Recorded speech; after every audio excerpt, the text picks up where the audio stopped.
Revolution and Represent 107.3 FM. My name is Tarek. Now, listeners, you may remember not too long ago we had a spoken word artist by the name of Sully Breaks. Came down, dropped a live session, and a lot of you were excited about that. I was excited this morning when I opened up a package, had no idea what it was. Opened it up, put it in the player, pressed play, and it totally blew me away. It's his brand new piece from his brand new The Dorm Room EP.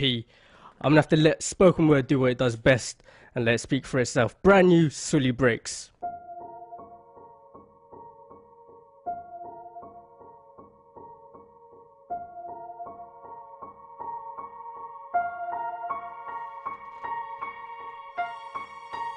Right now, there is a kid finishing parents' evening in a heated discussion with his mother, saying, why does he have to study subjects he will never ever use in his life?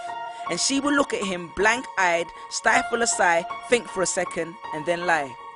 She'll say something along the lines of, you know, to get a good job you need a good degree, and these subjects will help you get a good degree. We never had this opportunity when I was younger. And he will reply, but you were young a long time ago, weren't you, Mum? And she won't respond, although what he implies makes perfect sense, that society's needs would have changed since she was 16. But she will ignore him, grip his hand more sternly, then drag him to the car. But what she doesn't know is that she didn't ignore him just to shut him up. She didn't lie because they were just returning from parents' evening and an argument in the hallway would look bad on her resume. She won't lie because she's just spent the last 1 hour convincing a stern-faced teacher that she will ensure that her child studies more at home. No, she will lie simply because she does not know any better herself. Although her whole adult life she has never used or applied Pythagoras' theorem, pathetic fallacy, and still does not know the value of x, she will rely on society to tell her that her child, who has one of the sharpest minds in the school, is hyperactive, unfocused, easily distracted, and wayward. Students, how many equations, subjects, and dates did you memorize just before an exam never to use again? How many A grades did you get which were never asked for when you applied for a job? How many times have you remembered something 5 minutes just after the teacher said stop writing, only to receive your results 1 month later to realize that you were only 1 mark short of the top grade? Does that mean remembering 5 minutes earlier would have made you more qualified for a particular job?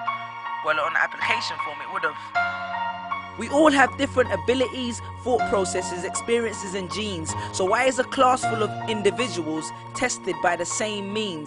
So does that mean Sherelle thinks she's dumb because she couldn't do a couple of sums? And if this issue is not addressed properly, it then becomes a self-fulfilling prophecy. Then every school has the audacity to have a policy on equality. The irony. Exams are society's methods of telling you what you're worth. But you can't let society tell you what you are, because it's the same society that tells you that abortion is wrong but then looks down on teenage parents. The same society that sells products to promote natural hair, looks and smooth complexion, with the model on the box half photoshopped and has fake lashes and hair extensions, with pastors that preach charity but own private jets, imams that preach against greed but are all fat, parents that say they want educated kids but constantly marvel at how rich Richard Branson is, governments that preach peace but endorse wars, that say they believe so much in the importance of higher education and further learning, then why increase tuition fees every single year? I believe Miss Jefferson when she took me into the office and said that my exams would be imperative to my success, because we was taught to always follow when Miss Jefferson led. But then I took Jefferson out of the equation and learned to think for myself. I realized we was taught to always follow when Miss led. The irony.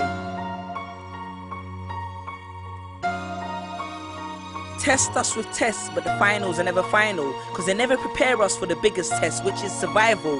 And what I suggest is fairly outlandish, so I do not expect everyone to understand this, except for the kids who knows what it feels like to be worth no more than that D or that A that you get on results day, and the ones whose best stories were never good enough for the English teacher, because apparently you missed out key literal techniques, did not follow the class plan, and the language was too informal for him to understand. But then he'd reference Hamlet and Macbeth, and you'd fight the urge to express your contempt by partially clenching your fist with only your medius finger left protruding in the middle of your hand, and then asks if he was aware that Shakespeare was known as the innovator of slang, or the kid at the back of the class who thinks, why am I studying something that doesn't fuel my drive? But then when confronted with a maths problem, his eyes come alive. So this one is for my generation, the ones who found what they were looking for on Google, the ones who followed their dreams on Twitter, pictured their future on Instagram, accepted destiny on Facebook. This one's for my failures and my dropouts, for my unemployed graduates, my shop assistants, cleaners and cashiers with bigger dreams, my self-employed